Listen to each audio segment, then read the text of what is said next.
Hello बच्चों, welcome to Daksh coaching classes. मैं हूं धीरज कुमार। जैसा कि हमने चैप्टर नंबर 5 पढ़ रहे थे हम लोग, और उस चैप्टर नंबर 5 में क्या कहते हैं कि हम लोग पढ़ रहे थे कि पार्ट मतलब 1 में मैंने जो वीडियो बनाई थी उसमें यहाँ तक मैंने पढ़ा दिया था, बल्कि ये भी पढ़ा दिया था, लेकिन मैं फिर से आपको बता देना चाहती हूँ कि यहाँ पे हुआ क्या क्या था एक्चुअल में। क्वेश्चन पूछा जा सकता है कि ये देखो 18th सेंचुरी में क्या हुआ। 18th सेंचुरी में जो हुआ था, यहाँ पे क्या कहते हैं कि जो प्रेस बने थे वो किससे बने हुए थे? मेटल से बने। 18th सेंचुरी में प्रेस किससे बने हुए थे? मेटल से बने हुए थे, ठीक है। प्रेस जो बने हुए थे मेटल से बने हुए थे। 19th सेंचुरी में क्या हुआ? जब हम 19th सेंचुरी में आते हैं तो बहुत सारे इनोवेशन होते हैं, बहुत सारे इनोवेशन होते हैं प्रिंट टेक्नोलॉजी में। तो देखो क्या कहते हैं कि 19th सेंचुरी में क्या होता है कि एक पावर ड्रिवन सिलिंड्रिकल प्रेस आता है, ठीक है। पावर ड्रिवन सिलिंड्रिकल प्रेस, ये कहाँ पे आता है? न्यूयॉर्क में आता है। ये 18th सेंचुरी में पावर ड्रिवन सिलिंड्रिकल प्रेस आता है, कहाँ पे आता है? न्यूयॉर्क में आता है। किसके द्वारा बनाया गया? रिचर्ड एम ओ, ठीक है, रिचर्ड एम ओ। इतना क्लियर है? अच्छा, इसकी खासियत क्या थी? इसकी खासियत थी कि ये 1 घंटे में 8,000 शीट्स को क्या करता है कि बना सकता है। इसकी खासियत ये थी कि ये 1 घंटे में 8,000 शीट्स को प्रिंट कर सकता है। इतना बात समझ आया कि नहीं समझ आया? ठीक है। ये किसके लिए यूजफुल था? न्यूज़पेपर के प्रिंटिंग के लिए। तो आपसे पूछा जाएगा सिलेंड्रिकल प्रेस किसके लिए यूजफुल था पर्टिकुलरली? तो न्यूज़पेपर्स के लिए। या तो ऐसा भी पूछा जा सकता है कि न्यूज़पेपर के लिए जो प्रिंटिंग प्रेस हाँ यूजफुल था उसका नाम क्या है? जो न्यूज़पेपर प्रिंट करने के लिए जो प्रिंटिंग प्रेस यूजफुल था उसका नाम क्या है? तो आपको बताना है पावर ड्रिवन सिलेंड्रिकल प्रेस। हाँ, बनाया किसने था? रिचर्ड एम्बो। कहाँ पे? न्यूयॉर्क। लेकिन 19 सेंचुरी में एक और हुआ था, फर्दर डेवलप और हुआ था, लेकिन ये मिड 19 सेंचुरी में हुआ था, ये उसके बाद। ठीक है। यहाँ पे क्या कहते हैं कि ऑफसेट प्रेस आया। क्या आया? Offset press. ऑफसेट प्रेस कब आया? तो देखो 18 सेंचुरी में जो प्रेस थे वो किससे बने हुए थे? मेटल से बने हुए थे। जो प्रिंटिंग प्रेस थे वो किससे बने हुए थे? मेटल से बने हुए थे। 19 सेंचुरी में पावर ड्रिवन सिलेंड्रिकल प्रेस आया। और 19 सेंचुरी में ही, लेकिन उसके बाद ये मिड 19 सेंचुरी में आया था, और ये लेट मतलब कि लास्ट टाइम पे आया, ऑफसेट प्रेस आया। ठीक है, इतना क्लियर है? अच्छा, ये क्या करता था कि 6 कलर एक टाइम पे प्रिंट कर सकता था। ये क्या कर सकता था? 6 कलर को एक टाइम पे प्रिंट कर सकता था। इतना क्लियर है? जब हम बात करते हैं 20th सेंचुरी, जब 20th सेंचुरी में आते हैं तो क्या होता है कि electrically operated presses accelerated printing operation. तो जो इलेक्ट्रिकली, जो इलेक्ट्रिक से चल रहे थे, इलेक्ट्रिक से चल रहे थे, कि कहते हैं कि जो छपाई हो रही थी या जो प्रिंटिंग हो रहा था, वो क्या हुआ उसमें और भी ज्यादा क्या कहते हैं कि तेजी से काम शुरू हुआ, और तेजी से क्या कहते हैं कि काम शुरू होने लगा। ठीक है। तो यानी कि यहाँ पे ही इलेक्ट्रिक ऑपरेटेड प्रेस जो थे, इलेक्ट्रिक ऑपरेटेड प्रेस ज्यादा तेजी से काम करने लगे। ठीक है, इतना बात समझ में आया नहीं समझ में? क्लियर है? और ये मत समझना कि इलेक्ट्रिक ऑपरेटेड प्रेस, पहले ही मैं बता दिया पावर ड्रिवन सिलिंड्रिकल प्रेस था, फिर ये इलेक्ट्रिक ऑपरेटेड प्रेस ज्यादा तेजी से काम करने लगे। ठीक है, किसमें? 20th सेंचुरी में। ओके, इतना बात समझ में है? और भी बहुत सारे डेवलपमेंट हुए, धीरे धीरे करके और भी सारे डेवलपमेंट हुए। जैसे कि कहते हैं कि फीडिंग पेपर मेथड में, मेथड्स ऑफ फीडिंग पेपर में क्या कहते हैं कि इंप्रूवमेंट लाए गए। ठीक है। दूसरा क्या कहते हैं कि quality of plates become better, जो प्लेट्स की जो क्वालिटी है वो और बढ़िया होने लगी। ऑटोमेटिक पेपर रील्स, या जो क्या कहते हैं कि ये हो गया फोटोग्राफिक कंट्रोल, ये सब नए नए डेवलपमेंट और भी हुए। और भी क्या कहते हैं कि नए नए डेवलपमेंट। क्लियर है? हाँ, ठीक है। धीरे धीरे क्या कहते हैं कि प्रिंटेड टेक्स्ट में भी क्या कहते हैं कि सुधार हुआ, उनके दिखने में भी बहुत सारे सुधार हुआ। जो भी प्रिंटर्स या पब्लिशर्स थे, जो भी प्रिंटर्स या पब्लिशर थे, इन्होंने नए नए स्ट्रेटेजी बनाना शुरू कर दिया अपने प्रोडक्ट को बेचने के लिए। इन्होंने अपने प्रोडक्ट को बेचने के लिए नई नई स्ट्रेटेजी बनाना शुरू कर दी है। ठीक है। 19th सेंचुरी में क्या होता है, जो पीरियोडिकल्स आते हैं, ठीक है, जैसे नॉवेल्स वगैरह, ये क्या कहते हैं कि या ठीक है, तो जिसकी वजह से क्या कहते हैं कि नए नए प्रकार के क्या कहते हैं कि और भी चीजें आई, जिसकी वजह से नए नए नॉवेल्स वगैरह बनना। 1920s में क्या होता है इंग्लैंड में? 1920s में क्या होता है? सीलिंग सीरीज, तो पेपर में पूछा जाएगा 100%, मतलब कि ये पूछा जा सकता है कि सीलिंग सीरीज किस देश में आया था, सीलिंग सीरीज किस देश में आया था। ऑप्शन दे दिया जाएगा फ्रांस वगैरह, ये फ्रांस वगैरह। तो आपको ध्यान रखना है कि इंग्लैंड या यूके लिखा होगा तो वहां पे आप कह देना कि अच्छा इंग्लैंड में। कहाँ पे हुआ था सीलिंग सीरीज, कहाँ पे आया था, इंग्लैंड में आया, ठीक है। इंग्लैंड, ग्रेट ब्रिटेन वगैरह कुछ भी लिखा रहे तो वहां पे बता दें। Popular works were sold in cheap series, ये जो सीलिंग सीरीज थी ये बहुत सस्ती थी, इसलिए द डस्ट कवर और the book jacket is also अब 20th सेंचुरी इनोवेशन। तो आपसे पूछा जाएगा कि डस्ट कवर कब से लगने लगा बुकों पे, या कि कहते हैं कि बुक जैकेट कब से लगने लगा। तो बता देना कि भाई 20th सेंचुरी से लगने लगा। ये कब से लगने लगा था, डस्ट कवर वगैरह कब से लगने लगा था, या बुक जैकेट कब से लगने लगा, 20th सेंचुरी का, ठीक है। इतना बात समझ में आया? लेकिन 1930 में क्या हुआ था, जब ग्रेट डिप्रेशन हुआ था 1930 में क्या हुआ था, याद करो मैंने क्या कहते हैं कि जब सेकंड चैप्टर पढ़ा रहा था तो वहां पे बताया था, जब ग्रेट डिप्रेशन हुआ था तो क्या कहते हैं कि बुक परचेज में क्या हुआ, बहुत ज्यादा डिक्लाइन, बुक परचेज में बहुत ज्यादा डिक्लाइन हुआ, जिससे काफी सारे जो पब्लिशर थे वो डर गए। लेकिन फिर लोगों ने क्या करना शुरू किया, और कि वो क्या कहते हैं कि they brought out cheap paperback addition.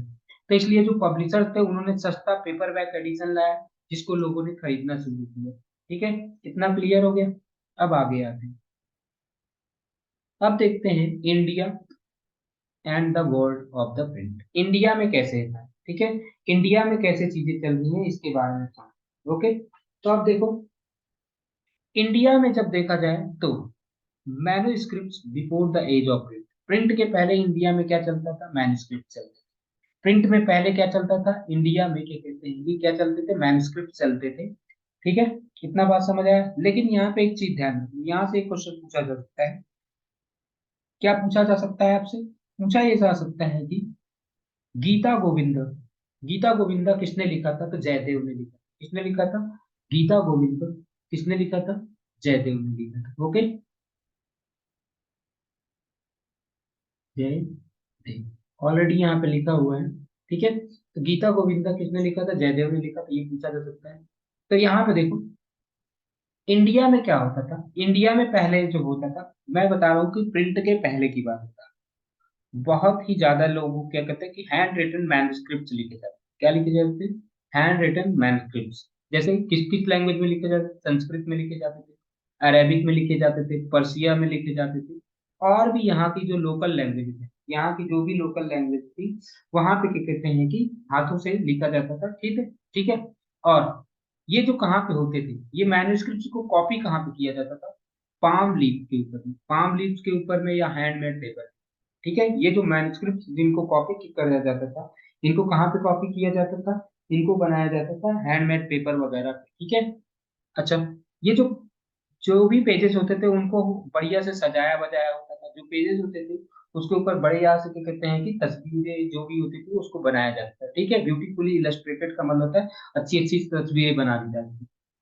अब या तो क्या कहते हैं कि उनको वुडन कवर्स के, या तो उनको क्या कहते हैं कि, ठीक है, अब उनको क्या कहते हैं कि काफी समय तक रखना है ना, काफी समय तक रखने के लिए क्या करना पड़ेगा, वुडन कवर्स के अंदर रख करके बांध दिया जाएगा, वुडन कवर के अंदर में रख करके बांध दिया जाएगा। या तो क्या करते हैं कि उनको एक साथ में सिल दिया जाता था, हाँ, ताकि वो क्या कहते हैं कि बची रहे, ताकि वो बढ़िया से लंबे लंबे समय तक वो चलती रहे, लंबे समय तक चलने के लिए वुडन कवर्स के अंदर उनको रख दिया जाता था, ये सारी बात, ठीक है। लेकिन ये जो मैन्युस्क्रिप्ट जितनी भी थी, ये मैन्युस्क्रिप्ट थी, ये कब तक प्रोड्यूस होती रही, इवन प्रिंट के बाद में भी, मतलब कि ये जो क्या कहते हैं कि प्रिंट आया, एज ऑफ प्रिंट आया, उसके बाद भी क्या कहते हैं कि ये प्रोड्यूस होती रही। लेकिन ये 19th सेंचुरी में धीरे धीरे धीरे धीरे मैन्युस्क्रिप्ट क्या होने लगे, कम हो गए। कब इंडिया में मैन्युस्क्रिप्ट का गिरावट, मैन्युस्क्रिप्ट में मैन्युस्क्रिप्ट में गिरावट कब आई, मतलब कि उसमें क्या कहते हैं कि 19th सेंचुरी में, ठीक है। हाँ, यहाँ तक बात समझ में आई, नहीं समझ में, यानी कि 19th सेंचुरी तक इसको छापा जाता, 19th सेंचुरी तक क्या कहते हैं कि मैन्युस्क्रिप्ट में लिखा जाता है, ठीक है। मैन्युस्क्रिप्ट कब तक चलती रही, मैन्युस्क्रिप्ट कब तक चलती रही, 19th सेंचुरी तक चलती ही रही, ठीक है। Manuscript were highly expensive and fragile. लेकिन ये जो मैन्युस्क्रिप्ट जो होते थे वो बहुत ज्यादा एक्सपेंसिव का मतलब तो आपको पता ही है, खर्चीली होती थी, लेकिन काफी महंगी होती थी। लेकिन क्या कहते हैं फ्रेजाइल का मतलब होता है कमजोर, जो ये मैन्युस्क्रिप्ट होती थी वो बहुत ज्यादा कमजोर वगैरह थी। इतना बात समझ में आई नहीं समझ में आई? अच्छा, इनको क्या कहते हैं कि बड़े सावधानी से इनको क्या हो जाता था, पकड़ना पड़ता था। इनको क्या करना पड़ता था, बड़े सावधानी सावधानी से पकड़ना पड़ता था। अच्छा, इनको क्या कहते हैं कि आसानी से पढ़ा भी नहीं जा सकता था। इनको आसानी से पढ़ा भी नहीं जा सकता था। क्यों आसानी से नहीं पढ़ा जा सकता था?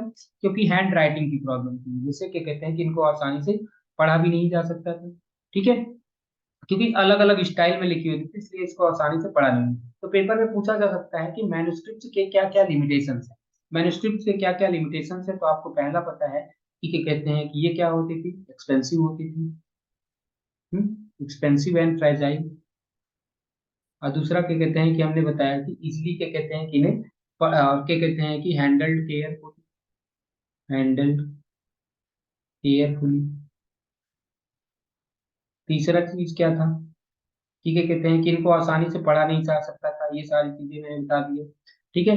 सो manuscripts were not widely used everyday life, इसलिए मैन्युस्क्रिप्ट जो होते थे वो एवरीडे लाइफ में इनका यूज नहीं होता। इनका हाँ एवरीडे लाइफ में यूज नहीं होता था। Even though pre colonial Bengal had developed an extensive network of village primary school. हमें पता है कि क्या कहते हैं कि इसको सबसे ज्यादा किस तरीके से यूज किया जाता रहा है। इसको सबसे ज्यादा यूज किया जाता रहा है कि कहते हैं कि हाँ मतलब कि डेली यूज में नहीं, यूज डेली यूज में नहीं था ये। और यहाँ पे एक चीज और ध्यान रख लो कि हमें पता है कि इंडिया में जब क्या कहते हैं कि अंग्रेजों का शासन आया, उसके पहले ही हमारे यहाँ बंगाल में बहुत सारे प्राइमरी स्कूल्स थे, बहुत सारे क्या कहते हैं कि प्राइमरी स्कूल थे। Students often did not read text, जो स्टूडेंट जो भी थे वो किताबें नहीं पढ़ते। ठीक है, वो जो जनरली स्टूडेंट्स जो होते थे वो किताबें नहीं पढ़ते थे। वो कैसे, वो केवल और केवल क्या सीखना, वो जो स्टूडेंट्स होते थे वो केवल लिखना सीखते थे। वो केवल और केवल क्या करते थे, वो लिखना सीखते थे। और जो उनके जो टीचर होते थे वो उनको क्या कहते हैं, किताब का क्या कहते हैं कि जो भी बातें होती थी, जो किताब की बातें होती थी, टीचर उनको बोलते थे और वो बच्चे उनको सुनते थे। और फिर क्या कहते हैं कि हाँ वो स्टूडेंट्स उनको लिख लेते थे। ठीक है, तो यानी कि क्या समझ में आया कि 19वीं सेंचुरी के पहले क्या होती थी चीजें यहाँ पे। टीचर क्या करते थे, उन किताबों मतलब कि जो बच्चे होते थे वो केवल और केवल लिखना सीखते थे। टीचर उनको बोलते थे, जो भी बुक का जो टेक्स्ट बुक का जो पोर्शन होता था उसको बोलते थे, वो बच्चे लर्न करते थे। और फिर क्या कहते हैं कि स्टूडेंट उनको लिखते थे। अच्छा, many thus became literate without even actually reading any kinds of text। बहुत सारे ऐसे बच्चे थे जो क्या कहते हैं कि जो ऐसे भी थे जो बिना किताब पढ़े ही क्या कहते हैं कि लिटरल बन जाते थे, मतलब कि लिटरेट बन जाते थे। ठीक है, वो क्या होते थे, लिटरेट हो जाते थे। यहाँ तक क्लियर है? हाँ। और यहाँ पे देखो क्या कहते हैं कि दीवान ऑफ हॉबीज। तो क्या कहते हैं कि pages from the Diwan of हॉबीज। तो यानी कि ये दीवान कौन था, इसने क्या कहते हैं कि Hafiz was a 14th century poet who has collected works are known as divan. तो आपसे पेपर में पूछा जा सकता है कि दीवान जो ये पोयम है, ये क्या कहते हैं कि ये जो कलेक्शन है ये किसके द्वारा है, तो हाफिज। ठीक है, दीवान किसकी कलेक्शन है, हाफिज की। गीता गोविंद किसका है, जयदेव का। और क्या कहते हैं कि यहाँ पे मैन्युस्क्रिप्ट की लिमिटेशन वगैरह हमने पढ़ लिया, मैन्युस्क्रिप्ट की लिमिटेशन वगैरह हमने पढ़ ली। अब देखते हैं कि प्रिंट जब इंडिया में आया है, तो क्या कहते हैं कि प्रिंट जब इंडिया में आया तो वो सारी बातें। तो देखो, तो प्रिंट कम्स टू इंडिया, जब हम बात कर रहे हैं कि प्रिंट इंडिया में कब आया, तो ये देखो प्रिंट कम्स टू इंडिया पहला point. The printing press first came to Goa with Portuguese missionaries in the mid 16th century। तो यानी कि प्रिंटिंग प्रेस इंडिया में सबसे पहले कहाँ पे आया था, गोवा में आया। प्रिंटिंग प्रेस इंडिया में सबसे पहले कहाँ पे आया था, गोवा में आया था। जो पोर्टुगीज मिशनरीज थे उन्होंने लाया। ठीक है, पोर्टुगीज मिशनरीज जो थे, मिशनरीज का मतलब पता है क्या होता है, जो अपने धर्म का प्रचार करने के लिए आते हैं उन्हें क्या कहते हैं, उन्हें कहते हैं। फिर क्या कहते हैं कि 1674 में क्या होता है कि लगभग लगभग 50 बुक्स क्या कहते हैं कि प्रिंट की गई। किस लैंग्वेज में, कोंकणी और कन्नड़ा लैंग्वेज। तो पेपर में पूछा जाएगा कि कि किस लैंग्वेज में सबसे पहले यह 50 बुक्स प्रिंट की गई, तो किस लैंग्वेज में प्रिंट की, कोंकण और कन्नड़ा लैंग्वेज में की गई है। ठीक है, कोंकण और कन्नड़ा लैंग्वेज में की गई। ओके। जो कैथलिक प्रीस्ट थे, कैथलिक प्रीस्ट ने तमिल बुक सबसे पहले प्रिंट किया। ठीक है, Catholic priest printed the first Tamil book in 1579 at the Kochi and 1713 first Malayalam book was printed by them. तो क्या कहते हैं कि फर्स्ट मलयालम बुक क्या कहते हैं कि जो प्रिंट की गई वो क्या कहते हैं कि कब किया गया, 1579, ओ सॉरी सर 1713 में पहली तमिल बुक का प्रिंट की गई क्या कहते हैं कि 1579 में। ये सब किसने किया, कैथलिक ने। अब बात करते हैं चौथा point. From 1780 James Augustus Hicky began to edit weekly magazine The Bengal Gazette। तो बंगाल गैजेट कब आया, 1780 में। Gangadhar Bhattacharya began to publish Bengal Gazette. तो बंगाल गैजेट को एडिट किसने किया था, एडिट किसने किया, तो इसको एडिट तो इन्होंने क्या कहते हैं कि जेम्स ऑगस्टस ने क्या कहते हैं कि इसको किया था। लेकिन सबसे पहले इसको क्या कहते हैं कि इसको पब्लिश किसने किया, गंगाधर भट्टाचार्य। और इंडिया का पहला न्यूज़पेपर कौन सा था, बंगाल गैजेट। इंडिया का पहला न्यूज़पेपर कौन सा था, बंगाल गैजेट। ठीक है, यहाँ तक बातें समझ में आई। अब देखो आगे क्या लिखा हुआ है अपने बुक में, वहां से समझते हैं। तो देखो पहला, जैसा कि अभी हमने पहले ही बताया कि जो पहला प्रिंटिंग प्रेस गोवा में आया, कहाँ पे आया, गोवा में आया। इसको लाया किसने था, पोर्टुगीज मिशनरी ने। ठीक है, पोर्टुगीज मिशनरी ने लाया था, कब लाया था, मिड 16th सेंचुरी में लाया था। ठीक है, जो Jesuit priest learn Konkani and printed several tract. हाँ, तो उन्होंने क्या कहते हैं बहुत सारे 1674 में क्या होता है कि लगभग लगभग 50 बुक्स प्रिंट की जाती है, किस लैंग्वेज में, कोंकण और कन्नड़ा लैंग्वेज में, कोंकण और कन्नड़ा लैंग्वेज में। ठीक है, अभी यही पीछे बात मैंने बताया था। जो कैथलिक प्रीस्ट थे, इन्होंने पहली तमिल बुक प्रिंट की थी 1579 में। तो सबसे पहले देखो, तो अगर देखा जाए तो क्या कहते हैं कि कोंकण और कन्नड़ा लैंग्वेज से भी पहले क्या कहते हैं तमिल बुक प्रिंट की गई है। कब प्रिंट की गई है, 1579 में, लेकिन ये कहाँ पे, कोचीन पे। ठीक है, 1713 में क्या होता है, पहली मलयालम बुक प्रिंट की गई। पहली मलयालम बुक का प्रिंट की गई 1713 में।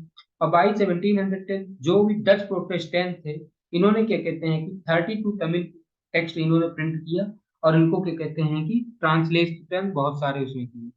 फिर अगला आता है, जो English language press did not grow in India till quite late, even the English East India Company began to import presses from the late century. हाँ, तो यानी कि इंग्लिश जो था, इंग्लिश का जो प्रिंट था वो जल्दी अभी डेवलप नहीं हुआ। ठीक है, जो क्या कहते हैं कि वो कब तक नहीं आया, इवन 19th सेंचुरी में आया, तो मतलब सॉरी 17th सेंचुरी में आया। ठीक है, 17th सेंचुरी में क्या कहते हैं कि ये इंग्लिश ईस्ट इंडिया कंपनी जब हमारे यहाँ आती है, तब जाकर के इंग्लिश लैंग्वेज प्रेस कहीं से जाकर के डेवलप होना शुरू किया। अब मैं बात करता हूँ 1780 में क्या होता है। 1780 James Augustus Hicky began to edit Bengal Gazette. तो बंगाल गैजेट को क्या कहते हैं कि किसने एडिट करना शुरू किया था, जेम्स ऑगस्टस हिके। ठीक है, और अच्छा, बंगाल गैजेट क्या था, ये वीकली मैगजीन।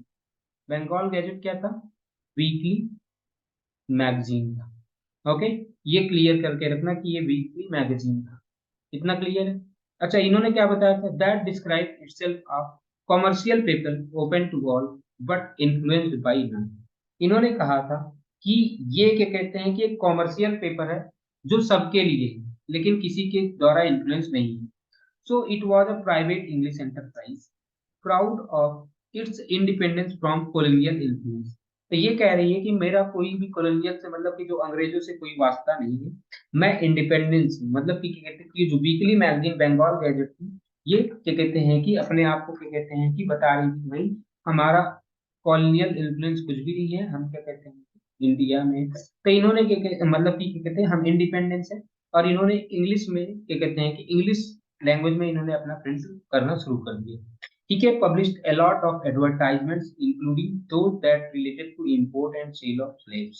तो इन्होंने बहुत सारे क्या कहते हैं कि प्रिंट वगैरह करना शुरू कर दिया, इसमें एडवर्टाइजमेंट वगैरह भी देना इन्होंने शुरू कर दिया। But he also published a lot of gossip about company serial operations in India. तो इन्होंने क्या किया कि, ठीक है, इन्होंने क्या किया कि जो अंग्रेज, हाँ, जो अंग्रेज होते थे, अंग्रेज ऑफिशियल्स होते थे वो कंपनी के, उनके गपशप बातें जो हो गई वो भी छापना शुरू कर दिया।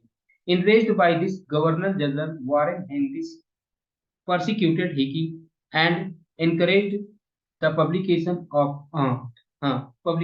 officially sanctioned newspaper that could counter the flow of information that damaged the image of colonial government।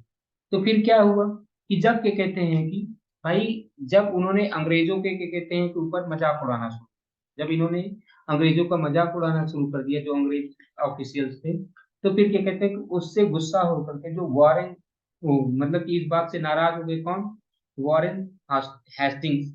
तो इन्होंने क्या किया कि हिके के ऊपर एक क्या कहते हैं कि मुकदमा कर दिया। इन्होंने क्या किया कि एक हिके के ऊपर मुकदमा कर दिया, और इन्होंने कहा कि भाई हम उस ही क्या कहते हैं कि उन्हीं पेपर को छापने की अनुमति दें, उन्हीं पेपर को छापने की अनुमति देंगे जो क्या कहते हैं कि इनके ऊपर कोई भी मतलब कि जो कॉलोनियल गवर्नमेंट के इमेज को कोई डैमेज ना करे, कोई भी कॉलोनियल गवर्नमेंट के इमेज को जो डैमेज ना करे, ऐसे ही पत्र को क्या कहते हैं कि ऐसे ही पेपरों को अलाउ करेंगे। By by the close of 18th century a number of newspapers and journals appeared in the print। बहुत सारे न्यूज़पेपर्स वगैरह आना शुरू कर दिए, बहुत सारे न्यूज़पेपर्स आना शुरू कर दिए। बहुत सारे इंडियंस थे जिन्होंने क्या कहते हैं कि इंडियन न्यूज़पेपर छापना शुरू किया। First to appear was the weekly Bengal gazette brought by Gangadhar Bhattacharya who was close to Raja Ram Mohan Roy. तो इन्होंने क्या कहते हैं कि बंगाल गैजेट क्या कहते हैं कि छापना शुरू किया। कौन छापना शुरू करते हैं? गंगाधर भट्टाचार्य। गंगाधर भट्टाचार्य ने क्या कहते हैं कि इसको छापना शुरू कर दिया। ठीक है, इतना क्लियर है? यहाँ तक आपको समझ में आ गया। अब आगे बात करते हैं। हाँ, यहाँ तक समझ में आ गया। अब आगे आते हैं, क्या कहते हैं कि religious reform and public debates. तो क्या होता है कि जब ये छपाई वगैरह शुरू हो जाती है, तो हमारे यहाँ क्या कहते हैं कि कौन कौन से रिलीजियस रिफॉर्म होता है, और कौन कौन से क्या कहते हैं कि हमारे यहाँ क्या कहते हैं कि पब्लिक डिबेट्स में क्या क्या चीजें होती है, ये सब। जब हम बात करते हैं कि देखो, तो शुरू से ही देखा जाए तो क्या कहते हैं कि हमारे यहाँ अर्ली 19th सेंचुरी से ही there was intense debates around the religious issues. Religious issues के बारे में काफी सारे क्या कहते हैं कि बातचीत हो रही थी, काफी सारे क्या कहते हैं कि पहले से ही बातचीत हो रही थी। Different groups confronted the changes happening with colonial society in different way. देखो अलग अलग ग्रुप्स जो होते थे, वो लोग क्या कहते हैं कि एक दूसरे से क्या कहते हैं कि लड़ाई झगड़ा कर रहे थे या अपनी बातों को रखना चाहते थे। वो समाज में बहुत सारे चेंजेस आ रहे थे कॉलोनियल, हाँ, कॉलोनियल गवर्नमेंट की वजह से या कॉलोनियल सोसाइटी में बहुत सारे चेंजेस आ रहे थे। तो अलग अलग ग्रुप्स क्या कहते हैं कि एक दूसरे के सामने भी उसी हिसाब से आ रहे हैं। सम क्रिटिसाइज्ड एग्जिस्टिंग प्रैक्टिसेस। कुछ लोगों ने क्या किया, जो पहले से ही क्या कहते हैं कि चीजें मौजूद थी, यानी कि जो पहले से ही रीति रिवाज मौजूद थे, उनकी बुराइयां करना शुरू कर दी। और कुछ ऐसे भी थे जिन्होंने क्या कहते हैं कि सुधार के लिए, हाँ, जिन्होंने पहले की चीजों को बुराई करना शुरू किया, उन्होंने मतलब कि सुधार की भी कामना की कि सुधार भी होना चाहिए। कुछ ऐसे भी थे जो क्या कहते हैं कि वो क्या कहते हैं कि रिफॉर्मर के अगेंस्ट, मतलब वो जो सुधार चाहते ही नहीं थे, वो चाहते थे पहले से ऐसी ही चीजें रहे। These debates were carried out in public and in the print। अब ये जो डिबेट जो थी कि मतलब कि क्या सुधार होना चाहिए, क्या सुधार नहीं होना चाहिए, इन सब बातों का जो डिबेट है वो धीरे धीरे पब्लिक और प्रिंट में आना शुरू हो गया। धीरे धीरे वो पब्लिक और प्रिंट में आना शुरू हो गया। Printed tracts and newspapers not only the spread new ideas but they shaped the nature of the debate। तो क्या हुआ, जितने भी जो प्रिंटेड चीजें थी, हाँ, जो क्या कहते हैं कि प्रिंटेड ट्रैक्ट मतलब कि जो क्या कहते हैं कि प्रिंट छपी हुई किताबें हो, या चाहे क्या कहते हैं कि चाहे वो न्यूज़पेपर हो, उन्होंने नए नए आइडिया तो एक्सप्रेस किए ही, नए नए आइडिया तो एक्सप्रेस किए ही, उसके साथ में ही उन्होंने क्या कहते हैं कि डिबेट के नेचर को भी बदल दिया। उन्होंने क्या कहते हैं डिबेट के नेचर को भी बदल दिया। A wider public could now participate in these public discussions and express their view। अब क्या कहते हैं कि काफी सारे लोग इस पब्लिक डिबेट में पार्टिसिपेट कर सकते हैं। नए नए आइडियाज जो आते हैं, और उसमें क्या कहते हैं कि नए आइडियाज बनते हैं। जब बहुत सारे ओपिनियन का क्लैश होता है, तो क्या कहते हैं कि नए नए आइडियाज का इमरजेंस होता है। ठीक है, नए नए आइडियाज का इमरजेंस होता है। अब बहुत ज्यादा, हाँ, सोशल, हाँ, this was a time of intense controversy between social and religious reformer and Hindu orthodoxy over matters like window immolation. अब देखो जो विडो इमोलेशन मतलब कि क्या कहते हैं कि जो क्या कहते हैं सती प्रथा हो गया, और क्या कहते हैं कि मोनोथीइज्म मतलब एक ही भगवान है इस बात पे, या ब्राह्मणिकल, हाँ, प्राइस्टहुड, या आइडोलेट्री, हाँ, मूर्ति पूजा, इन सब चीजों को लेकर के क्या कहते हैं कि बहुत सारी बहस चलने शुरू हो गई, बहुत सारी बहस शुरू हो गई इन बंगाल। एज डिबेट डेवलप, जैसे डेवलप क्या कहते हैं डेवलप होता गया, ट्रैक्ट्स एंड न्यूज़पेपर्स प्रोलिफरेटेड। बहुत सारी किताबें और न्यूज़पेपर, ट्रैक्ट का मतलब होता है किताबें, ये जो किताबें और न्यूज़पेपर्स हैं वो धीरे धीरे क्या करना होगा, फैलना शुरू होगी। ठीक है, circulating a variety of arguments, इसकी वजह से क्या कहते हैं कि बहुत सारे आर्ग्यूमेंट्स क्या कहते हैं कि मतलब कि फैल गए। ठीक है, अच्छा, to reach a wider audience the ideas were printed in the everyday spoken language of ordinary people. अब चाहते थे कि वो जो, अब लोगों को अपनी बातें कहाँ तक पहुंचानी थी, एकदम मतलब कि हर एक व्यक्ति तक पहुंचानी थी। जब उन लोगों को अपनी बातें हर एक व्यक्ति तक पहुंचानी थी, तो उन्होंने ऑर्डिनरी लैंग्वेज में ही छापना शुरू किया, उन लैंग्वेज में छापना शुरू किया जो लैंग्वेज को ऑर्डिनरी पीपल बोला करते थे, उन्हीं लैंग्वेज में चीजों को छापना भी शुरू कर दिया। ठीक है, राम मोहन राय पब्लिश्ड संवाद कौमुदी। तो याद रखना, संवाद कौमुदी किसके द्वारा प्रिंट किया गया, संवाद कौमुदी ये प्रिंट किया गया है राम मोहन राय, मतलब राजा राम मोहन राय 1821 में राजा राम मोहन राय ने Sambad Kaumudi. And Hindu orthodoxy commission the Samachar Chandrika opposite. देखो, संवाद कौमुदी के अगेंस्ट कौन सा पत्रिका आया था, समाचार चंद्रिका। तो ठीक है, समाचार चंद्रिका जो आया था ये इसके अगेंस्ट आया था, संवाद कौमुदी के अगेंस्ट आया था। ठीक है, और ये ध्यान रख लेना, इसको क्या कहते हैं कि गलती से भी इसको मत समझ लेना कि कहते हैं कि इसको, इसमें किसी पर्टिकुलर व्यक्ति का नाम नहीं है, इसको बोल रहे हैं हिंदू ऑर्थोडॉक्सी। हिंदू ऑर्थोडॉक्सी लोगों ने की कहते हैं, हाँ, लोगों ने इसको क्या कहते हैं कि छापा। ओके, किसके अगेंस्ट छापा, संवाद कौमुदी के। 1822 से जब बात करें, two Persian newspapers were published. तो पेपर में पूछा जाएगा, जाम ए जहां नमा एंड शमसुल अखबार। ठीक है, पेपर में पूछा जाएगा किस लैंग्वेज के थे, ध्यान में रख लेना किस लैंग्वेज के थे। ठीक है, तो बता देना पर्शियन लैंग्वेज की। ठीक है, जाम ए जहान नमा एंड शमसुल अखबार ये किसके थे, ये कौन सी लैंग्वेज में थे, पर्शियन लैंग्वेज में थे। ये कब आते हैं, 1822 में। In the same year Gujarati newspaper Bombay समाचार। तो बॉम्बे समाचार कौन से लैंग्वेज का न्यूज़पेपर था, बॉम्बे समाचार कौन से लैंग्वेज का न्यूज़पेपर था, तो बता देना कि कहते हैं कि ये गुजराती न्यूज़। क्लियर है यहाँ तक। जब हम बात करते हैं नॉर्थ इंडिया, ठीक है, नॉर्थ इंडिया में जब हम बात करते हैं तो ulema were deeply anxious about the collapse of Muslim dynasties. तो क्या कहते हैं कि जो ये उलमा क्या होता है, उलमा जो होता है ये होते हैं scholars of Islam and the सरिया। ठीक है, ये क्या कहते हैं कि ये स्कॉलर्स ऑफ इस्लाम एंड सरिया जो होते थे इन्हें उलमा बोला।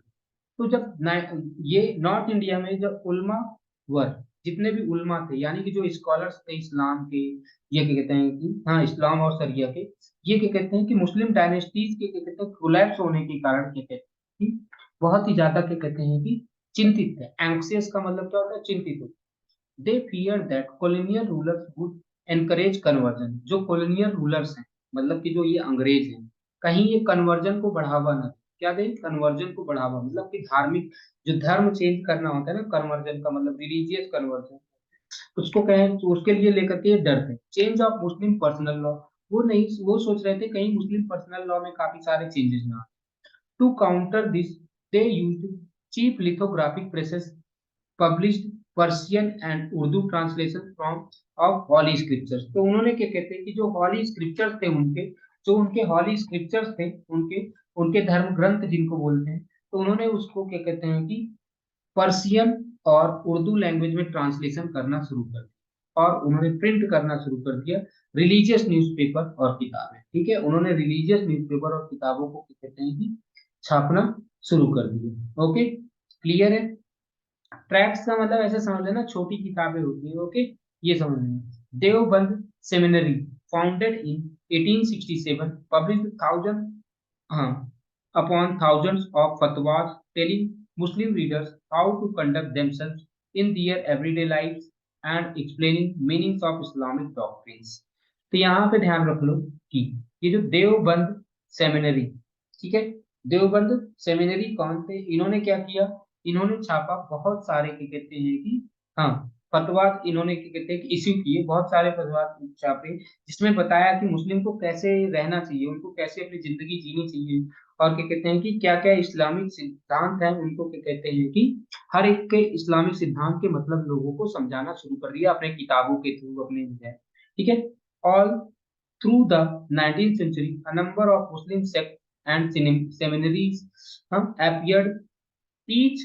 अब देखो सेक्ट का मतलब क्या होता है, सेक्ट का मतलब होता है ग्रुप, मतलब कि सब ग्रुप। सेक्ट का मतलब होता है धर्म के जो सब ग्रुप होते हैं उन्हीं को बोला जाता है, ठीक है।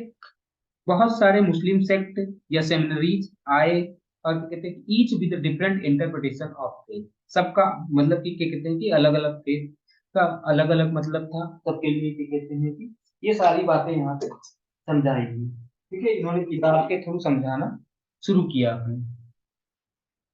यहाँ तक समझ में। Each keen on enlarging it's following and countering influence of opponents. तो सबने क्या किया, जितने भी मतलब कि यहाँ पे अलग अलग क्या कहते हैं सेक्ट हुए, या जितने जितने भी क्या कहते हैं कि सेमिनरी, ये सबको, सबने धर्म को अपने अपने तरीके से समझाया, सबने धर्म को अपने अपने तरीके से समझाया। और जितने भी ये जो सेक्ट थे, सब लोग अपने आप को क्या करना चाहते थे, बढ़ावा देते थे। सब लोग अपने आप को बढ़ावा देना चाहते थे, और ये भी देखना चाहते, और दूसरों के इफेक्ट को वो कम भी करना चाहते थे, दूसरे के इफेक्ट को वो कम भी करना चाहते थे और अपने इफेक्ट को बढ़ावा देना चाहते थे। Urdu print help them conduct these battles in public. और जो उर्दू प्रिंट थे उन्होंने क्या कहते हैं कि लोगों को के सामने अपनी बात रखने में सहायता की। इतनी बातें तो आपको समझ में आ गई। एमंग हिंदूज टू प्रिंट, हाँ, to print encourage the reading of religious text. तो जो प्रिंट थे उन्होंने हिंदूज में भी क्या कहते हैं कि बहुत सारे रिलीजियस टेक्स्ट पढ़ने में सहायता की, और वो भी जो रिलीजियस टेक्स्ट आए वो किसमें आए, vernacular language. The first printed edition of the Ramcharitmanas Tulsidas, हाँ, रामचरितमानस किसके द्वारा लिखा गया है, तुलसीदास जी के द्वारा लिखा गया है। A 16th century text came out from Calcutta in 1810। तो देखो, तो ये पूछा जाएगा कि रामचरितमानस ये कब का टेक्स्ट है, तो ये क्या कहते हैं कि 16th सेंचुरी में का है। लेकिन इसको प्रिंट कब किया गया, पहली बार प्रिंट किया गया कोलकाता में, और 1810 में। पहली बार इसको कब प्रिंट किया गया, कोलकाता में प्रिंट किया गया 1810 में। By the mid 19th century, cheap lithographic editions flooded North Indian market। बहुत सारे क्या कहते हैं कि सस्ती किताबें कहाँ पे आ गई, नॉर्थ इंडियन मार्केट में आ गई। From 1800, Naval Kishore presses press at Lucknow and Sri Venkateswar Press in Bombay published numerous religious texts in vernaculars। तो ध्यान रख लेना कि नवल किशोर प्रेस कहाँ पे था, लखनऊ में, और श्री वेंकटेश्वर प्रेस कहाँ था, बॉम्बे में। इन्होंने बहुत सारे लोकल लैंग्वेज में क्या कहते हैं कि हम लोकल लैंग्वेज में, वर्नाकुलर का मतलब है लोकल लैंग्वेज में, इन्होंने क्या कहते हैं कि वो बहुत सारे क्या कहते हैं कि रिलीजियस टेक्स्ट को छापा। In their printed and portable form, these could be read easily by faithful and at any place and time। और ये क्या कहते हैं कि लोगों के, अब क्या हुआ कि ये जो प्रिंटेड और पोर्टेबल फॉर्म जो थे इनको कहीं पर भी ले जाया जा सकता था और कहीं पर भी पढ़ा जा सकता था। They could also be read out to large to illiterate men and women. और इन किताबों को बड़े मतलब कि बहुत बड़े लेवल पे भी पढ़ा जा सकता है, जिससे क्या कहते हैं कि जो नहीं पढ़े लिखे लोग हैं उनको भी ये समझ में आ जा सकता है, ठीक है। जितने भी रिलीजियस टेक्स्ट थे ये क्या कहते हैं कि बहुत सारे लोगों तक पहुंचे, ये सारी बातें यहाँ से यहाँ तक लिखी हैं। बहुत सारी कंट्रोवर्सीज भी आई, बहुत सारी इन सब चीजों को समझाया। Print did not only simulate the publications of the conflicting opinions among communities, but it also connected communities and people in different parts of India। तो क्या केवल और केवल ये क्या कहते हैं कि अलग अलग ओपिनियंस ही लाए, हाँ, या जो लोगों के अंदर में अलग अलग ओपिनियन थे क्या उन्हीं को लाया, क्या नहीं। इन्होंने क्या कहते हैं कि उसके साथ साथ में क्या किया, इन्होंने उसके साथ साथ में बहुत सारे लोगों को कनेक्ट भी किया, बहुत सारे अलग अलग कम्युनिटीज को आपस में कनेक्ट भी किया, ठीक है। Newspapers convey news from one place to another creating pan Indian identity. तो धीरे धीरे क्या हुआ, एक प्लेस से लेकर के दूसरे प्लेस तक न्यूज वगैरह पहुंचती चली गई, ठीक है। यहाँ तक बात समझ में आ गया होगा, यहाँ तक बात अब तक समझ में आ चुका होगा। आगे अब देखते हैं कि क्या कहते हैं कि new forms of publication, publication के नए फॉर्म्स कौन। Printing created an appetite for new kinds of right. अब देखो जो ये प्रिंटिंग है इसकी वजह से लोगों के अंदर क्या कहते हैं कि नए नए तरीके से क्या कहते हैं कि लिखने की क्या कहते हैं कि एक प्रकार से भूख जगती है। एपिटाइट का मतलब है भूख लगना, ठीक है। तो क्या हुआ कि printing created an apatite for new kinds of writing, मतलब कि नए तरीके से लिखने के लिए क्या कहते हैं कि एक प्रकार से डिमांड बढ़ गई है। As more and more people could now read, they wanted to see their own life experiences, emotions and relationship reflected in what they read। तो अब क्या कहते हैं कि जब लोगों ने क्या कहते हैं कि पढ़ना वगैरह शुरू किया, तो लोगों ने अपनी लाइफ उसमें ढूंढना शुरू की, अपने उन किताबों में अपने तरीके से अपना एक्सपीरियंस, अपना इमोशन वगैरह ढूंढना लोगों ने शुरू किया।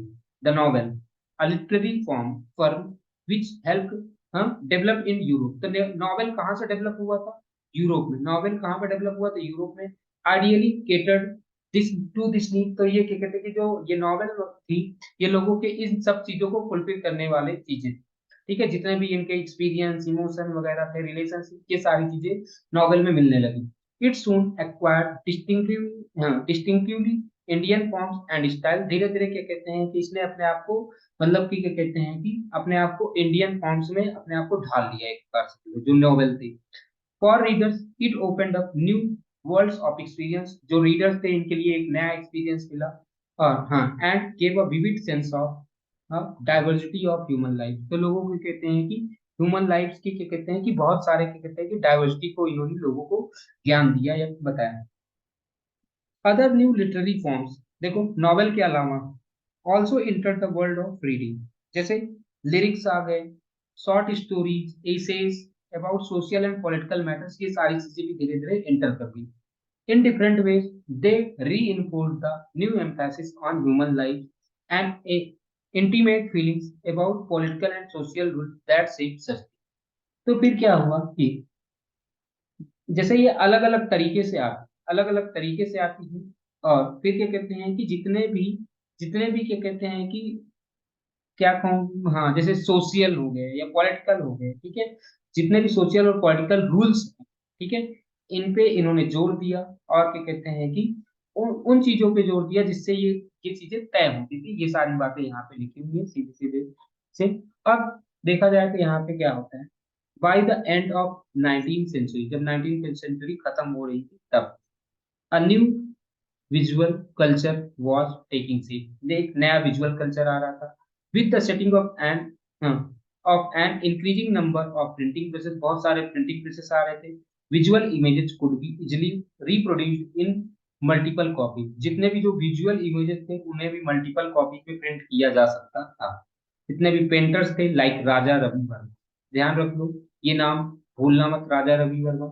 इन्होंने क्या प्रोड्यूस किया था? इमेजेस फॉर मास सर्कुलेशन, मतलब कि ऐसे इमेजेस बनाए जो बहुत ज्यादा लोगों तक पहुंचाया जा सके। Poor wood engravers who made wood blocks set up shop near the letter presses and were employed by printing shop. तो देखो जो जितने भी जो वुड एनग्रेवर्स थे, उन्होंने अपना शॉप के कहते हैं कि या वुड ब्लॉक्स के कहते हैं बनाना शुरू कर दिए, किन में, जहाँ पे लेटर प्रेसेस होते थे, या प्रिंटिंग शॉप के पास में उन्होंने अपनी दुकान वगैरह खोलना शुरू कर दी। चीप प्रिंट्स एंड कैलेंडर्स, नए छोटे छोटे, मतलब कि मतलब सस्ते प्रिंट्स और क्या कहते हैं कैलेंडर्स आने लगे बाजार में। हाँ, जिससे लोग, जो भी गरीब वगैरह लोग थे, उन्होंने भी खरीद सकते थे, और उन्होंने अपने घरों की दीवारों को वो क्या कहते हैं कि इन्हीं प्रिंट से सजाना शुरू कर दिया, इन्हीं प्रिंट से, अपनी इन्हीं फोटो से अपना घर वर सजाना शुरू कर दिया। These prints began shaping popular ideas about modernity and tradition. और ये जो प्रिंट्स थे, इन्होंने क्या कहते हैं कि मॉडर्निटी और ट्रेडिशन को क्या कहते हैं कि मॉडर्निटी और ट्रेडिशन को पूरे क्या कहते हैं कि मार्केट में या पूरे लोगों के कल्चर में फैलाना शुरू कर दिया। इसमें क्या कहते हैं कि रिलीजन, पॉलिटिक्स, सोसाइटी, कल्चर, ये सारी चीजें क्या कहते हैं कि अब इन प्रिंट से अफेक्ट होने लगी, इन प्रिंट से क्या कहते हैं कि अफेक्ट होने लगी, ठीक है। अब ये चित्र देख लीजिए आप, ये चित्र किसके द्वारा बनाया गया था? ये चित्र जो बनाया है, राजा रवि वर्मा के द्वारा ही बनाया गया। इसमें राजा ऋतुध्वज के बारे में बताया है, जब उन्होंने प्रिंस मदलसा को बचाया था, तो उन्होंने डेमन से प्रिंस प्रिंसेस मदरसा को बचाया था, किसने? राजा ऋतुध्वज ने। तो ये उसका चित्र है, लेकिन उसका तो चित्र है, लेकिन बनाया किसने था? राजा रवि वर्मा। किसने बनाया था? राजा रवि वर्मा ने बनाया था। ओके, यहाँ तक ध्यान में रखे रहना। आगे, बाई 1870 कैरिकेचर्स, कैरिकेचर्स मतलब होता है जो हास्य वाले जो चित्र होते हैं, उन्हें ही बोला जाता है। Cartoons were being published in journals and newspaper commenting on social and political issues, बहुत सारे सोशल और पॉलिटिकल इश्यूज के ऊपर में क्या कहते हैं कार्टून वगैरह बनने लगे। Some caricatures ridiculed and educated, हाँ, the educated Indians fascination with western taste. तो कुछ लोगों, कुछ कैरिकेचर्स ऐसे थे जिन्होंने जो उन लोगों का मजाक उड़ाया जो लोग क्या कहते हैं कि जो इंडियन वेस्टर्न टेस्ट की तरफ क्या कहते हैं कि बढ़ना शुरू हुए, उन्होंने वेस्टर्न क्लॉथ वगैरह पहनना शुरू किए। while others expressed fear and of for social fear of social change। कुछ लोगों ने क्या कहते हैं कि सोशल चेंज का डर का दिखावा शुरू किया कि भाई इससे क्या कहते हैं कि लोग डर वगैरह हैं। ये सारी बातें भी वहां पे मतलब कि ऐसी चीजें एक्सप्रेस की जाने लगी। There were imperial caricatures lampooning nationalist. कुछ लोग ऐसे थे जो नेशनलिस्ट का मजाक उड़ा रहे थे, और जो नेशनलिस्ट थे वो क्या कहते हैं इंपीरियल रूल का मजाक उड़ा रहे थे। तो ये सारी चीजें क्या कहते हैं कि प्रिंट होने लगी। ठीक है, अब यहाँ से जो अगला आता है women and print. Lives and feelings of women began to be written in particularly vivid intense way. तो जितने भी जो महिलाओं का जो जिंदगी थी, जो महिलाओं की जिंदगी थी, उसको बहुत ही तेजी से क्या कहते हैं कि अब किताबों में लिखा जाने लगा। वुमेन्स रीडिंग देयर को increase enormously in middle class home. Women reading क्या हुआ कि धीरे धीरे मिडिल क्लास घरों में क्या कहते हैं कि वुमेन रीडिंग बढ़ना शुरू हो गई। जो लिबरल हस्बैंड थे या फादर थे, इन्होंने अपने बच्चों को बढ़ाना पढ़ाना शुरू कर दिया। ठीक है, educating their women call at home. तो उन्होंने क्या कहते हैं कि उनको घरों पे पढ़ाना शुरू कर दिए। ठीक है, और and send them to schools when women's school were set up. और फिर उन्होंने क्या कहते हैं कि उन महिलाओं को या बच्चों को अपने स्कूल भेजना शुरू कर दिया जब बहुत सारे स्कूल खुल खुलना शुरू हो गए। ठीक है, 19 सेंचुरी में जब बहुत सारे स्कूल खुलने लगे तो उन्होंने क्या कहते हैं कि अपनी बच्चियों को स्कूल वगैरह भेजना शुरू कर दिए। Many journals began carrying writing by women explain by Y women should be educated. और उसमें बहुत सारे ऐसे राइटिंग्स आने लगी कि वुमेन्स को पढ़ाना क्यों जरूरी है। They also carry the syllabus and, और उसमें सिलेबस वगैरह भी दिए होते थे, उसमें सिलेबस वगैरह भी दिए होते थे ताकि क्या कहते हैं, और रीडिंग मैटर के बारे में बताया होता था क्या पढ़ना चाहिए, ताकि लोग घर पे ही बैठ करके, जो लड़कियां स्कूल नहीं जा रही हो घर पे ही बैठ करके अपना पढ़ाई कर सकें। बट क्या सारी की सारी फैमिलीज लिबरल थी? क्या नहीं, कुछ ऐसे भी थे जो कंजर्वेटिव थे। Conservative Hindu believe that a literate girl would be widowed, and Muslims feared that educated women would be corrupted by reading Urdu romances। तो उनको लगा कि क्या कहते हैं कि अगर लिटरेट गर्ल वुड बी हाँ विडोड, लोग हिंदुओं को मानना था कि जो जो पढ़ी लिखी लड़की होगी वो विधवा हो जाएगी। और जो क्या कहते हैं कि जो मुस्लिम मानते थे कि भाई अगर जो क्या कहते हैं कि अगर लड़कियां पढ़ ली तो वो क्या कहते हैं कि कहीं वो करप्ट ना हो जाए, उनका दिमाग कहीं ना खराब हो जाए। ये सारी बातें उनके दिमाग में आने लगी। ठीक है, उनके दिमाग तो उल्टी सीधे बातें ना चली जाए। समटाइम्स रिबेल वुमेन डिफाइड सच प्रोहिबिशन। तो जो रिबेल वुमेन थी उन्होंने भाई इन सब प्रोहिबिशन को क्या कहते हैं कि डिफाई किया, मतलब चुनौती दिया। उन्होंने आप कहा कि भाई देखो तुम जो मानना है मानो, हम तो पढ़ेंगे। We know the story of a girl of conservative Muslim family of North India who secretly learned to read and write in Urdu।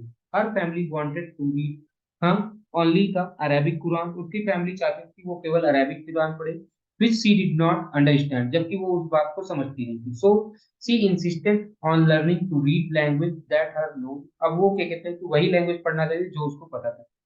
In East Bengal in the earlier 19th century, इसका नाम है हाँ, राज सुंदरी देवी। राज सुंदरी देवी a young married girl in very orthodox household learned to read in a secretary of kitchen। तो क्या कहते हैं कि राज सुंदरी देवी ने क्या कहते हैं कि किचन में ही बैठ करके अपना ये किताबें वगैरह पढ़ना शुरू किए।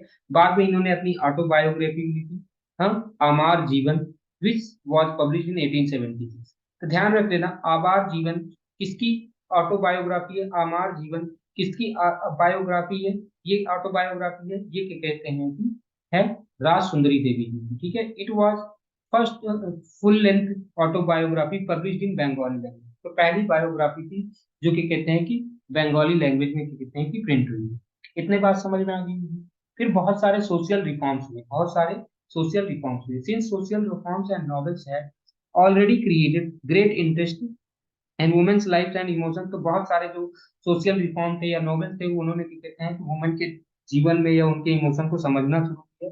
There was also an interest in what women would have to say about their own life. तो अब वुमेन को भी कहना था भाई अपने जीवन के बारे में, तो मतलब कि वुमेन ने भी किताबें वगैरह लिखना शुरू की।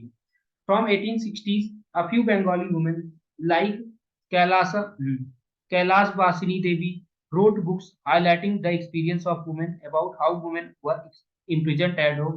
तो कैलाश वासिनी देवी जी ने लिखा कि कैसे वुमेन को घरों में रखा जाता है, उनको इग्नोर किया जाता है और उनको क्या कहते हैं कि डोमेस्टिक लेबर करने पे मजबूर किया जाता है, and treated unjustly by the very people they serve. और उन्हीं के लोगों के द्वारा उसके साथ में अनजस्ट अन्याय किया जाता है जिन जिन लोगों के लिए वो हमेशा दिन रात मेहनत करते हैं। इन 1880 the present day Maharashtra, Tarabai Shinde, ध्यान रखना ताराबाई शिंदे और ये क्या कहते हैं कि Pandita Ramabai wrote about passionate anger about the miserable life of upper caste Hindu women.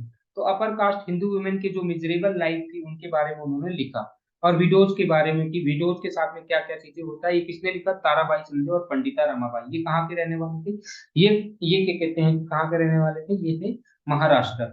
A women in Tamil novel expressed what reading mean to women who were so greatly confined by social regulation for various reasons my world is small. तो मतलब कि कहते हैं कि Tamil novel में लिखा गया है, एक एक वुमेन ने लिखा कि भाई मेरा जीवन जो है वो मतलब कि हाँ माई वर्ड इज, मेरा जीवन मतलब कि संसार बहुत छोटा है, more than half my life happiness has come from books. कह रहे हैं कि मेरे जीवन की जितनी भी आधे से ज्यादा खुशियां आई हैं वो कहाँ से आई हैं, किताबों से आई हैं, वो किताबों से ही आई हैं। ठीक है। बहुत सारे Urdu, Tamil, Bengali, Marathi print culture develop हुए। और ठीक है, हिंदी प्रिंटिंग बिगेन सीरियसली, ये 1870 से शुरू हुआ। ठीक है, हिंदी प्रिंटिंग कब से शुरू हुआ, 1870 से। Short segment of it was devoted bye education of women. हाँ, और जैसे ही क्या कहते हैं कि हिंदी में आया तो काफी सारे लोगों को क्या कहते हैं कि ये पढ़ने के लिए वुमेन एजुकेशन में ये सहायता। ठीक है, इतना क्लियर है, इतना क्लियर है कि नहीं क्लियर। ठीक है, जैसे ही हिंदी में क्या कहते हैं कि हाँ, जैसे ही हिंदी में प्रिंट करना शुरू हुआ वो वुमेन एजुकेशन के लिए काफी ज्यादा फायदेमंद हुआ। ठीक है, they discussed issues like women's education, widowhood, widow remarriage and national movement। बहुत सारे ऐसी बातें आई, जनरल्स आए, न्यूज़पेपर्स आए, जिन्होंने क्या कहते हैं कि वुमेन की समस्याओं को लेकर के अपनी मतलब की चीजों को छापा। Some of them offered household and a fashion lesson. कुछ लोगों ने हाउस होल्ड और फैशन लेसन को छापा कि घरों में कैसे काम करें, ये सारी चीजें to women, and brought entertainment through the short stories and serialised novels. बहुत सारे क्या कहते हैं कि शॉर्ट स्टोरीज वगैरह आना शुरू हुई। पंजाब में बात करें, in Punjab a similar folk literature was widely printed early 20th century। Ram Chadha, Ram Chadha published fast selling Stri Dharam विचार। ठीक है, स्त्री धर्म विचार किसके द्वारा छापा गया है, राम चड्ढा के द्वारा। इसमें बताया गया था कि वुमेन को कैसे वो क्या कहते हैं कि अपने मतलब कि एक ओबीडियंट वाइफ्स बने, कैसे ओबीडियंट वाइफ्स बने, ये सारी बातें बताया गया। The Khalsa tract society, Khalsa tract society publish chief booklets with a similar message की, मतलब कि हाँ कैसे महिलाओं को रहना चाहिए। खालसा ट्रैक्ट सोसाइटी ने अपने की कहते हैं कि कुछ पब्लिश किए book. Many of these were in the form of dialogues about qualities of a good women. और क्या कहते हैं बहुत सारे ऐसे थी जो जिसमें क्या कहते हैं कि बातचीत लिखी हुई थी, जो कैसे मतलब कि महिलाएं या जो भी अच्छी लड़कियां होती हैं, औरतें होती हैं, वो कैसे बातचीत करती हैं, ये सारी बातें वहां पे लिखी हैं। In Bengal an entire area of central Calcutta, हाँ, the Battala was devoted to printing of popular books. इन्होंने क्या कहते हैं एक एरिया था जिसको क्या कहते हैं कि बटाला बोला गया, वो क्या कहते हैं कि प्रिंटिंग के लिए ही था। Here you could buy cheap editions of religious text scriptures, और ये लिटरेचर वगैरह यहाँ पे खरीदे जा सकते। By the late 19th century बहुत सारी बुक्स पब्लिश की गई यहाँ पे, और क्या कहते हैं कि वुड कट्स या क्या कहते हैं कलर्ड लिथोग्राफ, ये सब छापे गए यहाँ पे। Peddlers to Battala publications to homes, यहाँ पे घरों में ले जाते थे। हाँ, वुमेन इनको पढ़ती थी और वो धीरे धीरे की कहते हैं वो एजुकेट होना शुरू हो गई। ये सारी बातें यहाँ पे लिखी गई। ठीक है, अब आगे आते हैं print and the poor people. Print और पुअर पीपल के बीच में क्या रिलेशन है, देखो अभी तो हमने देखा प्रिंट और महिलाओं के बीच में क्या रिलेशन था, प्रिंट और पुअर पीपल के बीच में very cheap small books were brought to market. तो अब क्या हुआ, सस्ती सस्ती किताबें मार्केट में आना शुरू हो गई 19th सेंचुरी में। Madras towns and sold at crossroads allowing poor people travelling more. अब क्या होगा कि जब सस्ती किताबें मार्केट में आ जाएंगी तो जो गरीब लोग हैं वो जब मार्केट में जाते तो उन्होंने भी उसको खरीदना वगैरह शुरू कर दिया। Public libraries were set up from the early 20th century. Early 20th century में पब्लिक लाइब्रेरी वगैरह खुलना शुरू हो गई, जिससे क्या कहते हैं कि लोग क्या कहते हैं कि लोगों को मतलब कि बुक तक पहुंच आसानी से हो जाए, मतलब लोग को एक्सेस कर सकें। These libraries were located mostly in cities and town. ये जो लाइब्रेरी होती थी वो सिटीज और टाउन्स में बनती थी। हाँ, या तो फिर क्या कहते हैं कि उन गाँव में बनी होंगी जो क्या कहते हैं थोड़े से प्रॉस्पेरस होते थे। For which local patrons, setting of library was a very acquiring prestige। तो जो लोग क्या कहते हैं कि नहीं, ऐसे क्या कहते हैं कि लाइब्रेरीज वगैरह खोलते थे, उनके लिए एक प्रेस्टीज का काम था, ये सारी बातें आ जाती हैं। From the late 19th century, issues of caste discrimination began to be written about in many printed tracts and essays। तो फिर क्या हुआ, धीरे धीरे लेट 19th सेंचुरी में कास्ट डिस्क्रिमिनेशन के बारे में लोग लिखना शुरू हो गए। जैसे Jyotiba Phule, the Maratha pioneer of low caste protest movement, इन्होंने क्या कहते हैं कि भाई, ये इन्होंने क्या कहते हैं कि क्या लिखा था, गुलामगिरी। तो पेपर में पूछा जाएगा कि गुलामगिरी किसके द्वारा लिखा गया, तो ज्योतिबा फुले के द्वारा लिखा गया। किसके द्वारा लिखा गया, ज्योतिबा फुले के द्वारा लिखा गया, ठीक है। In the 20th century, B R Ambedkar in Maharashtra and E V Ramaswamy Naicker in Madras. इन्हों पेरियार के नाम से जाना जाता था। पेरियार के नाम से किसको जाना जाता था, ईवी रामास्वामी नाइकर को। इन्होंने क्या कहते हैं कि कास्ट डिस्क्रिमिनेशन के ऊपर काफी सारा लिखा है। And their writings were read by people over all over India, ये सारी चीजें यहाँ पे, ठीक है। बी आर अम्बेडकर और क्या कहते हैं महाराष्ट्र से थे, ई ईवी रामास्वामी नाइकर ये मद्रास से थे। इनको पेरियार के नाम से जाना जाता था। इन्होंने काफी सारे राइटिंग मतलब काफी सारी चीजें लिखी इसके ऊपर, कास्ट के ऊपर, ठीक है। Local protest movement and sect also created a lot of popular journals and tracts criticizing ancient scripture। बहुत सारे ऐसी चीजें आई जो एंशियंट स्क्रिप्चर को क्या कहते हैं कि बुराइयां करना शुरू कर दिया, और उन्होंने क्या कहते हैं कि एक नया ही क्या कहते हैं कि फ्यूचर देखना शुरू किया। लक्ष्मीकांत बरुआ, इन्होंने क्या कहते हैं कि किसके बारे में लिखा, ये असमीज लिटरेचर के बारे में लिखा था, ये ध्यान रखिए, ठीक है। इनका जो असमीज लिटरेचर था, बूढ़ी, हाँ, आयर, साधु, तो इन्होंने क्या कहते हैं कि अपने मतलब कि क्या कहते हैं ग्रैंड मास टेल्स के बारे में इन्होंने लिखा था, ये सारी चीजें ध्यान रखिए। अब आगे, वो workers in factories were to work overwork and lacked the education to write much about their experiences, but Kashi Baba, a Kanpur mill worker, wrote and published छोटे और बड़े का सवाल। तो इन्होंने क्या कहते हैं कि काशी बाबा कहाँ के थे, कानपुर मिल वर्कर थे। इन्होंने एक बुक लिखी थी, क्या नाम है, छोटे और बड़े का सवाल, ठीक है। In 1932 1938 to show the links between, मतलब कास्ट और क्लास के बीच में क्या रिलेशन है, ये सारी बातें उन्होंने उसमें लिखी, ठीक है। The poems of एंदर Kanpur mill worker who wrote under the name of Sudarshan चक्र, तो इन्होंने सुदर्शन चक्र नाम से लिखा। 1930 से ये कहते हैं 1935 1955 were brought together and published in collection called सच्ची कविताएं। तो सब, हाँ, सच्ची कविताएं। तो ये सच्ची कविताएं किसके द्वारा लिखी गई है, क्या कहते हैं कि सुदर्शन के द्वारा लिखी। By 1930 Bangalore cotton mill workers setup library, उन्होंने क्या कहते हैं खुद को एजुकेट करने के लिए लाइब्रेरी वगैरह बना दिया। Following the example of Bombay workers, these were sponsored by social reformer who tried to restrict expressing drinking among them. उन्होंने क्या कहते हैं कि ये सब क्या कहते हैं कि ज्यादा लोग पिए वगैरह नहीं और अपने आप को लिटरेसी वगैरह बढ़ाएं, और तो ये सारे नेशनलिज्म के मैसेज को बढ़ाने के लिए क्या कहते हैं लाइब्रेरी वगैरह बनाना शुरू कर दिया। अब ये इसका एक लास्ट टॉपिक रह गया, प्रिंट एंड सेंसरशिप। कैसे क्या कहते हैं कि प्रिंट और सेंसरशिप में क्या कहते हैं कि क्या बातें, ठीक है। प्रिंट और सेंसरशिप, सेंसरशिप का मतलब होता है कि किसी भी चीज पे पाबंदी लगाना, किसी भी चीज पे पाबंदी लगाना मतलब होता है सेंसर। बिफोर 1798 के पहले जो भी कॉलोनियल स्टेट होते थे, East India Company was not too concern with censorship. तो मतलब ये शुरू में पाबंदी लगाने के बारे में ज्यादा ये सोचते नहीं थे, ठीक है। 1798 के पहले इन्होंने कभी भी पाबंदी लगाने पे सोचा नहीं। Strategic strangely it its early measures to control printed matter were directed against Englishman. यानी कि जो पहली बार जो सेंसरशिप लगाया गया वो अंग्रेजों के खिलाफ ही लगाया गया। जो पहला सेंसरशिप लगाए गए थे वो अंग्रेजों के खिलाफ ही लगाए गए थे, लेकिन इंडिया में लगाए गए तो अंग्रेजों के खिलाफ ही लगाए। Who were critical of company, उन अंग्रेजों के खिलाफ लगाए गए जो कंपनी की बुराई करेंगे, उन अंग्रेजों के खिलाफ लगाए गए ये सेंसरशिप जो अंग्रेजों की बुराई करते थे। And hated actions of particular company officers, जो कंपनी ऑफिसर्स की बुराइयां करते थे उनके खिलाफ कहते हैं कि सेंसरशिप लगाया गया।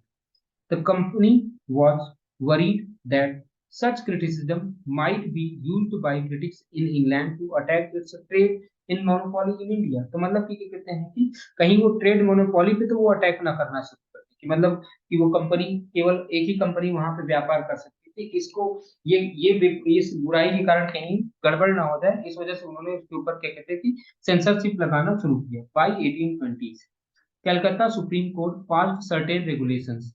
तो हाँ 1820 में क्या हुआ, जो कलकत्ता सुप्रीम कोर्ट थी उन्होंने कुछ रेगुलेशंस दिए कि प्रेस फ्रीडम को कंट्रोल करने के, उन्होंने कुछ रूल्स दिए, रेगुलेशंस दिए ताकि प्रेस फ्रीडम को कंट्रोल किया जा सके। And company began encouraging publication of newspapers that would celebrate British rule.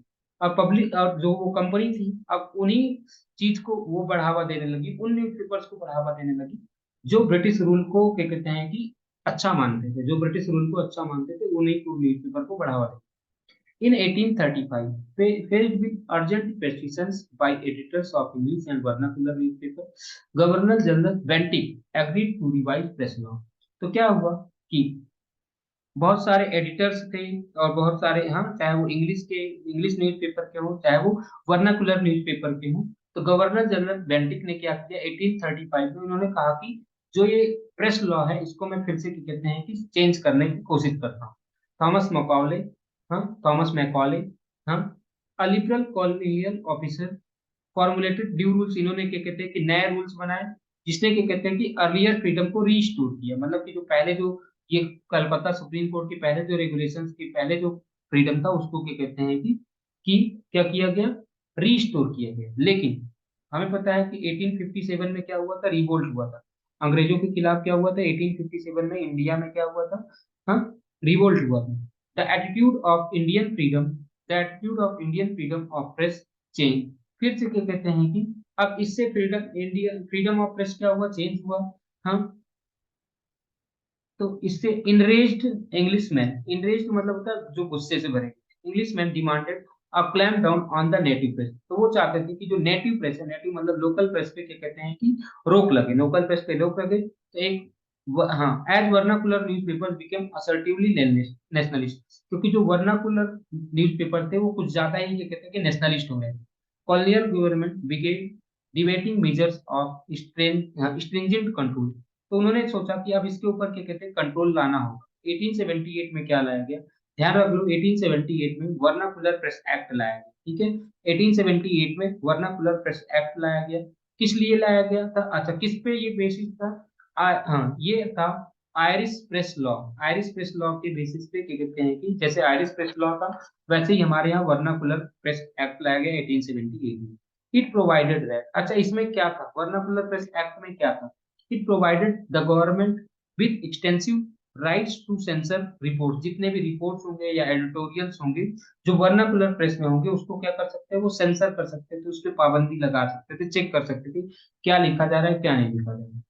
From now on, the government kept regular track of the vernacular newspaper published in different provinces।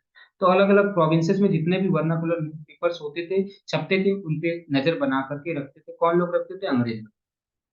when a report was judged as seditious, जिस किसी भी report को अगर क्या कहते हैं कि विरोधी देखा जाता था, हाँ, सेडिशियस देखा जाता था, या मतलब कि हाँ देश विरोधी देखा जाता था, या मतलब गवर्नमेंट के विरोधी देखा जाता था, अ न्यूज पेपर, हाँ, राजद्रोह होता है, सेडिशन, सेडिशन का मतलब होता है राजद्रोह, तो उसी के हिसाब से हाँ जो गवर्नमेंट के विरोध करती थी, न्यूज़पेपर वाज वार्न, उसको वार्निंग दी जाती थी। अगर वो उस वार्निंग की बात को भी इग्नोर करता है तो उस प्रेस को क्या कर दिया जाता है, सीज कर दिया जाता है, उस प्रेस को क्या करते हैं, सीज कर दिया जाता है। एंड प्रिंटिंग मशीनरी कॉन्फिस्केटेड, और प्रिंटिंग मशीनरी को क्या कर दिया जाता है, जब्त कर लिया जाता है।